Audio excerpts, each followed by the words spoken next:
Espero que esta vez no haya que evacuar a más de 1 millón de personas. En este momento, una gran cantidad de maquinaria está llegando al lugar. Camiones, excavadoras y demás. Dos países vecinos, China y Pakistán, han decidido bloquear uno de los ríos más grandes de la región. La magnitud del proyecto es simplemente impresionante. Las perforadoras cortan las rocas, hacen que el agua fluya a través de estrechos túneles. Y, por supuesto, se vierte hormigón en el río. Muchísimo hormigón. Unos 4 millones de metros cúbicos. Creo que se me olvida algo. Ah, sí, este río también pertenece a la India. Y aquí es donde empieza lo más interesante, porque nadie le ha preguntado a la India. Hoy analizaremos cómo las ideas de China afectarán a sus vecinos y por qué este grandioso proyecto se considera muy arriesgado, aunque en esta ocasión no afecte en absoluto a la rotación de la Tierra.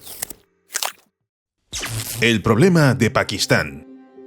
Este es Pakistán, un país con graves problemas de contaminación atmosférica. La situación es tan grave que a los habitantes del país les cuesta respirar. Se mantiene establemente entre los 5 países más contaminados del mundo por la concentración de partículas muy pequeñas y peligrosas para la salud. En noviembre de 2022, las autoridades de Punjab incluso cerraron temporalmente las escuelas y restringieron la circulación. Se consideró que el aire no era seguro para salir a la calle, ni siquiera por un momento. ¿Cuál es el problema? Bueno, la vida cotidiana, más concretamente la electricidad. En 2022-2023, alrededor del 60% de toda la electricidad de Pakistán se generaba en centrales térmicas que funcionaban con fuelóleo y carbón. El combustible se quema de forma continua y a menudo cerca de las grandes ciudades y zonas industriales. En resumen, no es posible tener luz en casa sin humo fuera de la ventana. Por eso el país decidió cambiar algo. Para mediados de la década de 2030, reducir drásticamente las emisiones e intentar, por fin, que el aire sea respirable. Con este fin, se ha puesto en marcha uno de los proyectos más ambiciosos en el río Indo,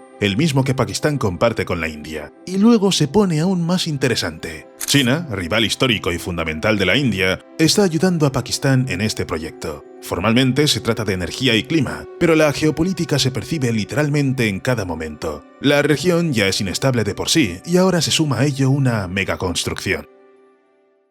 La victoria de Pakistán. En 2014, Pakistán eligió el lugar, el río Indo, Dasu, Alto Kojistán, provincia de Khyber Pakhtunkhwa, una zona montañosa, un desfiladero estrecho, una corriente potente, una combinación poco común que los ingenieros consideran inmediatamente una invitación a la acción. Aquí se puede construir una central hidroeléctrica capaz de producir grandes cantidades de energía. En ese mismo año, 2014, el proyecto recibió el nombre de Central Hidroeléctrica de Dasu y China se incorporó oficialmente al mismo. Bueno, no China en su totalidad, sino una empresa concreta, China Gezouba Group Company. Esta empresa se convirtió en el principal contratista y es la responsable efectiva de la construcción de la central hidroeléctrica. Según el proyecto, la central hidroeléctrica de Dasu es una estructura maciza de hormigón compactado con rodillo, diseñada para soportar cargas extremas. Su altura es de 242 metros, lo que la convierte en una de las presas más altas de la región. La anchura de la cresta es de unos 570 metros, también uno de los indicadores récord.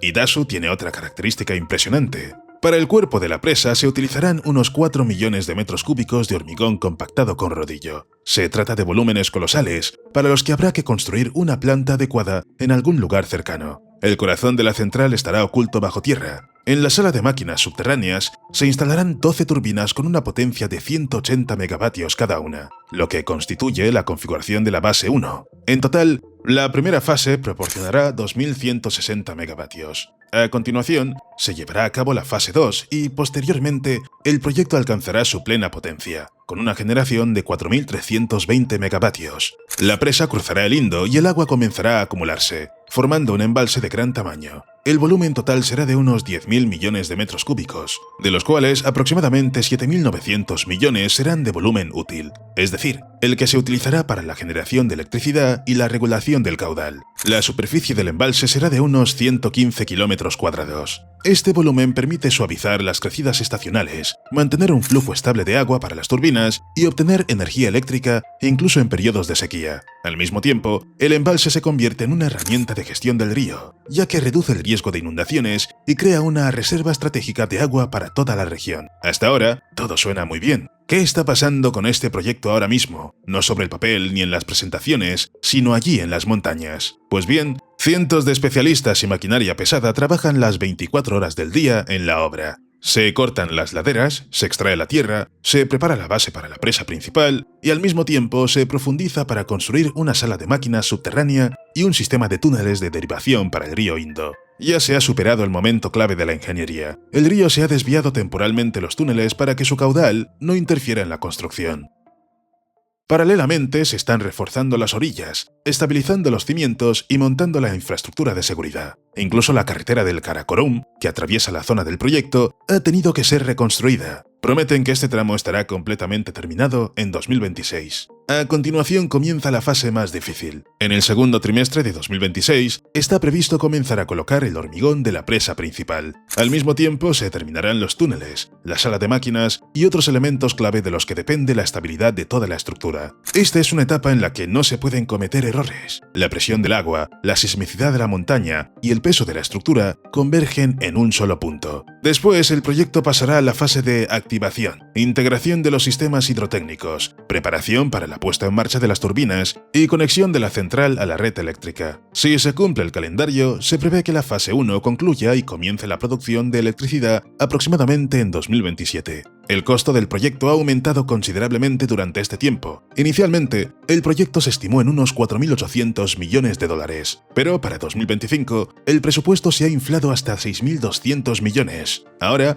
la central hidroeléctrica de Dasu es uno de los proyectos más caros de Pakistán, y al mismo tiempo uno de los más útiles. Fíjate, prometen una potencia de 4.320 megavatios. En teoría, esto permitirá retirar del servicio aproximadamente 4 grandes centrales térmicas. No suena tan serio, pero en realidad permitirá reducir considerablemente la contaminación atmosférica. Ahí está, la victoria para el país. Un gran paso hacia el aire limpio en la década de 2030. Sin embargo, por extraño que parezca, la atención de muchos no se centra en los logros de Pakistán, sino en algo completamente diferente. China e India, dos potencias muy poderosas, se enfrentan precisamente aquí.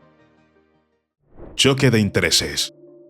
Seamos sinceros, China nunca invertirá su dinero ni enviará especialistas y tecnología si eso no le reporta beneficios. Da la casualidad de que la República Popular China no se basa en la bondad, sino en la expansión suave de su influencia a través de proyectos, inversiones y todo aquello que no requiere fuerza pero que funciona prácticamente sin fallos. El proyecto de la central hidroeléctrica de Dasu forma parte del corredor económico China-Pakistán, que forma parte de la estrategia china Un cinturón, una ruta. El corredor económico es una red infraestructura de transporte y energía que conecta China con Pakistán y con salida al mar Arábigo. La central hidroeléctrica de Dasu, que forma parte de este corredor, garantiza el desarrollo del sector energético de Pakistán, creando activos a largo plazo en los que participan empresas chinas. A China simplemente le conviene que Pakistán tenga energía adicional y se desarrolle, ya que esto le permitirá invertir más dinero y obtener más influencia. Además, según datos de 2022, China ya ha invertido alrededor de 65.000 millones de dólares en proyectos en Pakistán, por lo que construir una central hidroeléctrica es solo un pequeño detalle en la estrategia general de la República Popular China. Para la India, toda esta historia no se trata de cooperación económica, sino de una amenaza. Por eso, Nueva Delhi frena sistemáticamente cada vez que estas iniciativas aparecen en los foros internacionales. Un episodio revelador son las cumbres de la Organización de Cooperación de Shanghái. India fue el único país que se negó a firmar las declaraciones conjuntas sobre el programa Un cinturón, una ruta. Pero la principal irritación es mucho más profunda. En la India, la creciente influencia de China en Pakistán no se ve como un conjunto de proyectos aislados, sino como un lento cambio en el equilibrio de poder en el sur de Asia. Hoy son carreteras, puertos y una nueva central hidroeléctrica. Mañana será influencia política y presencia estratégica en Pakistán, país con el que India comparte una extensa frontera común.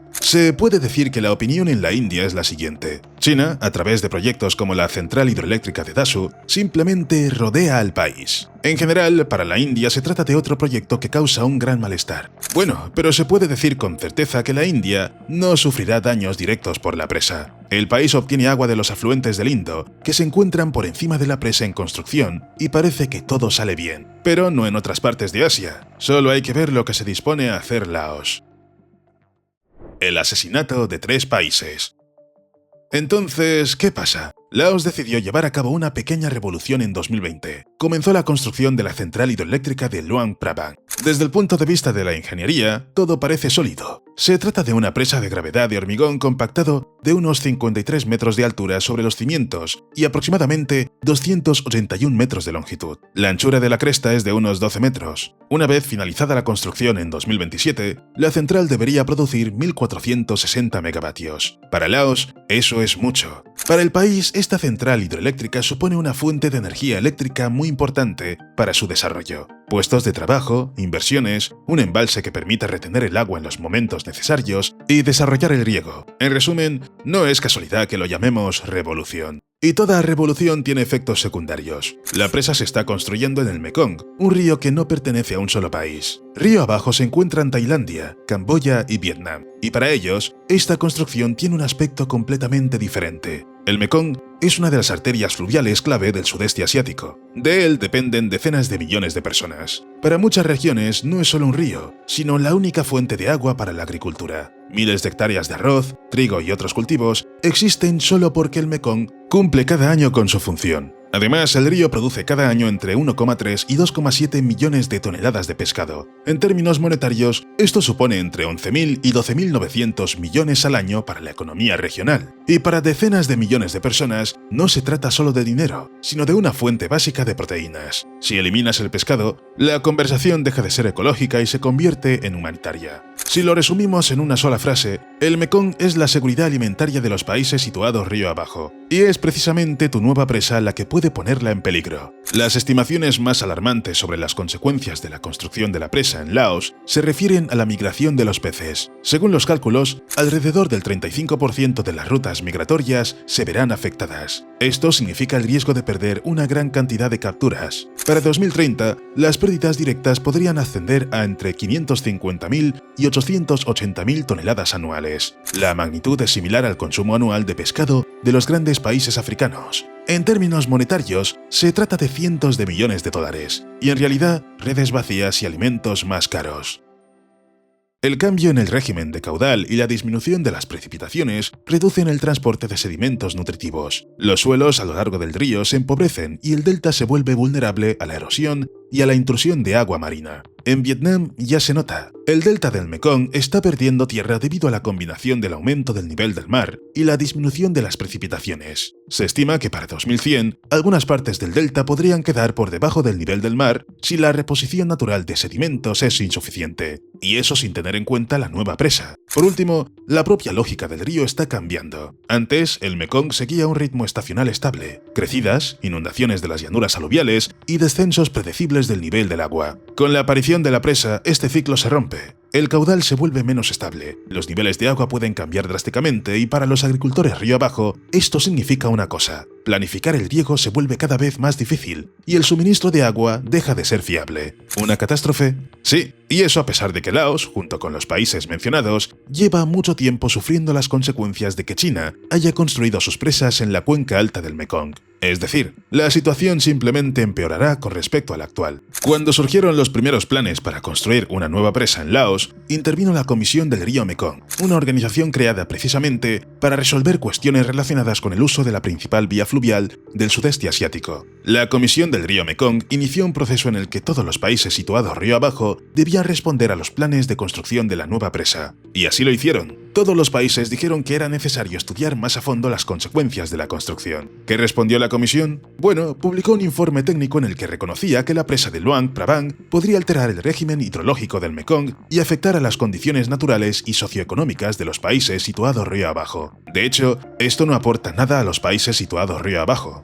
La comisión simplemente no tiene autoridad para prohibir la construcción. Simplemente recomendó encarecidamente a Laos que mitigara las consecuencias, y nada más. Al final, los países situados río abajo simplemente no tienen otra opción. Tailandia, Camboya y Vietnam solo podrán sobrevivir en la nueva realidad porque Laos terminará de construir la presa, ya que les reportará demasiados beneficios. Probablemente la única opción para cancelar el proyecto Luang Prabang sería perjudicar al propio Laos. Y eso tampoco es seguro, porque hay un ejemplo de un país que construyó su presa a pesar de la catástrofe a gran escala que se produjo en su propio territorio. Todo salió mal. El noroeste de Borneo solía tener el aspecto habitual de los lugares que no aparecen en los mapas. El estado de Sarawak, el río Balui, un bosque tropical de tierras bajas, denso, húmedo y con múltiples capas. Los enormes árboles sostenían lianas, debajo de ellos fluían arroyos, y toda esa masa verde funcionaba como un aire acondicionado natural, reteniendo la humedad y suavizando el clima. Entonces, alguien trazó una línea en el mapa, y en un instante, todo ese mundo quedó bajo el agua. Se trata de la central hidroeléctrica de Bakun, con una de las presas más grandes del sudeste asiático, una estructura de hormigón y terraplén con revestimiento de hormigón en el río Balui. Tiene una altura de unos 205 metros y una longitud de cresta de aproximadamente 750 metros. En su interior hay 8 turbinas de 300 megavatios cada una. El sistema de compuertas es capaz de descargar hasta 15.000 metros cúbicos de agua por segundo. Detrás de la presa hay un embalse con una superficie de casi 695 kilómetros cuadrados y un volumen de unos 44.000 millones de metros cúbicos de agua. Y adivinad dónde se construyó. Hubo que inundar casi 700 kilómetros cuadrados de bosque, con raíces, suelos, senderos, pueblos y rutas de animales. Para Malasia, esto supuso una pérdida que no se puede compensar con megavatios. En la zona inundada se encontraban los hábitats de 142 especies de mamíferos y 302 especies de aves. Para muchas de ellas, ese era todo su mundo, sus lugares de anidación, alimentación y migración. Cuando subió el agua, no tenían a dónde ir, especialmente las especies que ya antes se encontraban al borde de la extinción. Sin embargo, el carácter primitivo del bosque no significaba en absoluto que no viviera nadie allí. Desde la década de 1990, los habitantes locales y las organizaciones intentaron oponerse al proyecto. En 2010, poco antes de que se llenara el embalse, los habitantes locales organizaron una campaña de recogida de firmas contra la construcción. Decían claramente que sus tierras debían conservarse y no sacrificarse por un proyecto del que no obtenían ningún beneficio real. Acudieron a los tribunales, impugnaron las autorizaciones y afirmaron que la evaluación del impacto ambiental y las consecuencias sociales se había llevado a cabo sin su participación y sin informarles debidamente.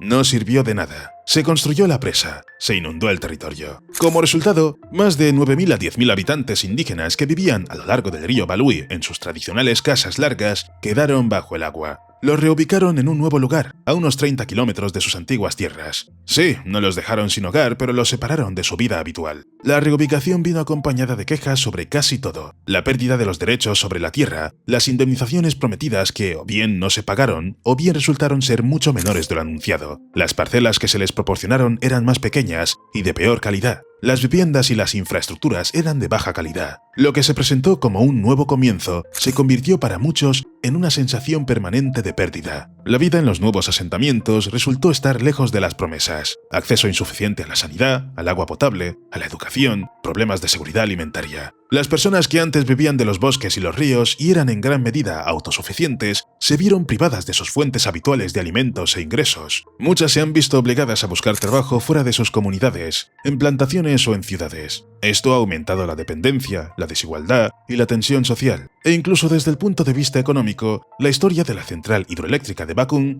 ha resultado ser muy ambigua. Inicialmente se planeaba transmitir hasta el 90% de la electricidad a la península de Malasia a través de cables submarinos. Esta idea se descartó por ser demasiado costosa y técnicamente compleja. El consumo de electricidad en Sarawak se mantuvo durante mucho tiempo por debajo de la capacidad instalada de la presa, y una parte significativa de la producción quedó sin utilizar. Y la pregunta más importante que interesaba a muchas personas involucradas en el proyecto era: ¿por qué sube tanto el precio? Inicialmente el costo se estimó en unos 570 millones de dólares, pero luego aumentó a 3.500 millones e incluso más. Muchos, por supuesto, entendían que el proyecto no era sencillo, pero las preguntas seguían ahí. El aumento del precio era demasiado grande en comparación con lo que era al principio. Al final, la central hidroeléctrica de Bakun se convirtió en un ejemplo de cómo un gigantesco proyecto de ingeniería puede parecer un triunfo en los planos y al mismo tiempo una pérdida en el terreno. Cuando el bosque, el río y las vidas humanas se hunden bajo el agua, los megavatios permanecen, pero las preguntas no desaparecen. Quizás haya una ventaja en todo esto: no ha habido accidentes. Si los tomamos en cuenta, las presas son uno de los objetos más peligrosos que puede construir el ser humano. Para confirmarlo, basta con un par de ejemplos en los que estas construcciones se convierten en una verdadera pesadilla, un apocalipsis con un gran número de muertes. Presas fatales. Septiembre de 2023. La tormenta Daniel azota Libia con fuerza y en algún lugar los embalses comienzan a desbordarse silenciosamente. Y entonces ocurre lo que en los informes de ingeniería se denomina fallo en cadena. y en la vida real, una catástrofe sin botón de stop. En la ciudad de Derna, dos presas, Abu Mansur y Derna, se rompen casi al mismo tiempo. Las estructuras que debían contener el agua y proteger la ciudad de las inundaciones no resisten la presión. En un momento dado, el hormigón simplemente cede, y el agua baja, más bien se derrama. Aproximadamente 30 millones de metros cúbicos de agua se precipitan hacia el valle y la ciudad. La corriente arrasa las calles, rompe las carreteras, destruye los puentes y arranca las líneas eléctricas. Barrios enteros desaparecen. No se inundan, sino que son arrastrados. Para una ciudad con una población de decenas de miles de personas, esto supone una sentencia instantánea. La gente queda atrapada en sus casas, algunos logran salir corriendo, otros solo pueden subir al techo, muchos no tienen tiempo para hacer nada. El agua llega más rápido de lo que se puede comprender lo que está pasando. Escuelas, viviendas, tiendas, todo se convierte en escombros que la corriente arrastra hacia el mar. Las cifras oficiales registran alrededor de 4.540 muertos, pero estos son solo los que se han podido encontrar. Miles de personas siguen desaparecidas, barrios enteros han sido arrastrados y la gente arrastrada por el agua. Algunas estimaciones hablan incluso de 7.000 muertos y desaparecidos, pero es difícil que esa cifra se acerque a la realidad. Hay demasiados cadáveres que no se han podido identificar o ni siquiera encontrar. Y aquí jugó un papel importante el hecho de que el rescate se llevó a cabo en condiciones que, en sí mismas, eran mortalmente peligrosas. Por todas partes había una devastación infinita que literalmente había engullido la ciudad. La infraestructura urbana dejó de existir como sistema. Las carreteras y los puentes, los hospitales y las escuelas quedaron destruidos. El suministro de electricidad y el sistema de agua potable se interrumpieron. Zonas enteras quedaron sin comunicación y sin ayuda. El agua inundó las tierras agrícolas alrededor de Derna, lo que sumó a la catástrofe humanitaria una amenaza alimentaria. Y aquí es donde se vuelve especialmente aterrador pensar que las presas se construyen para proteger las ciudades, pero cuando se rompen, se convierten en un arma rápida, silenciosa y despiadada. En Derna lo entendieron en una sola noche. Hay otro ejemplo para el que hay que trasladarse a la Italia del siglo pasado. A principios de la década de 1960, en las montañas italianas, al pie del monte Toc, se construyó la presa de Bajón. Sin exagerar, un triunfo de la audacia de la ingeniería. Parecía capaz de soportarlo todo. El proyecto debía proporcionar energía eléctrica a la región y al mismo tiempo mostrar al mundo de lo que era capaz la ingeniería moderna. Según los documentos, todo encajaba a la perfección. Los cálculos, la forma, la resistencia, los coeficientes de seguridad, pero el peligro no estaba en el hormigón, estaba cerca, en la propia montaña.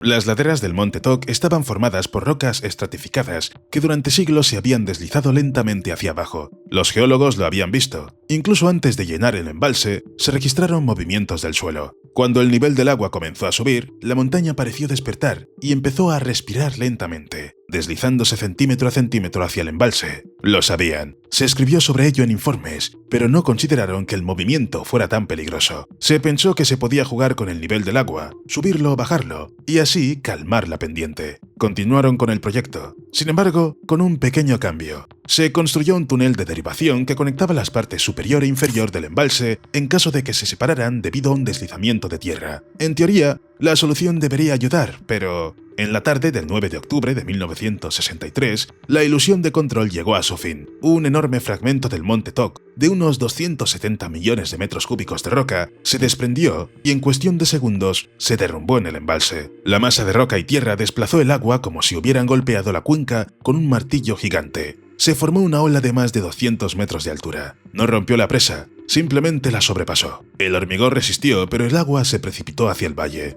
Justo al lado de la presa se encontraba el pueblo de Langarón, y fue él quien recibió todo el impacto, quedando casi completamente arrasado. La avalancha de barro, agua y escombros se desplazaba a tal velocidad que la mayoría no tuvo ninguna oportunidad. Barrios enteros desaparecieron, las carreteras se convirtieron en cauces, murieron unas 2.000 personas, en su mayoría habitantes de Langarón, que se encontraba justo en la trayectoria de la ola. Tras la catástrofe, se supo lo que en realidad ya se sabía. El riesgo de deslizamientos de tierra se había debatido durante años. Los geólogos habían advertido de la inestabilidad de la ladera. Sus conclusiones se consideraron exageradas, incómodas y perjudiciales para el proyecto. Los procedimientos judiciales se prolongaron durante décadas y se convirtieron en uno de los más sonados de la historia de Italia. La presa de Bajón sigue en pie, intacta, vacía, inútil, como una forma de ingeniería perfecta que demostró una cosa muy simple. Se puede calcular perfectamente el hormigón y la cantidad de agua, pero la montaña puede comportarse a su manera y trastocar los planes de las personas.